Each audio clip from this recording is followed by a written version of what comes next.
மாடி தோட்டம்ல இன்னைக்கு நம்ம பார்க்க போறது அத்தி மரம். சம்மர்ல நல்லா வளரக்கூடிய மரம் அப்படின்னா அது அத்தி மரம் தான். இந்த அத்தி மரம் பூ பூக்காது, டைரக்டா காய் தான் வளரும். ரொம்ப அருமையா இருக்கும். இந்த ஃப்ரூட் நல்ல டேஸ்டா இருக்கும். கடையில் கிடைக்கிற அத்தியை விட நல்ல பெருசாகவும் நல்ல சுவை உள்ளதாகவும் இருக்கும். இங்கே பார்க்குற இந்த அத்தி மரத்தில் நிறைய பழங்களை பார்க்கலாம்.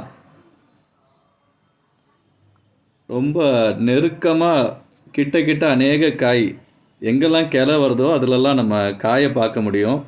இன்றைக்கி மட்டுமே 4 பழங்களை நாங்கள் முதல் முறையாக பறிச்சிருக்கோம்.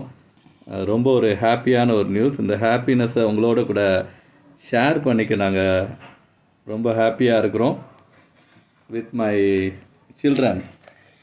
எனக்கு அத்தி பழம் ரொம்ப பிடிக்கும்.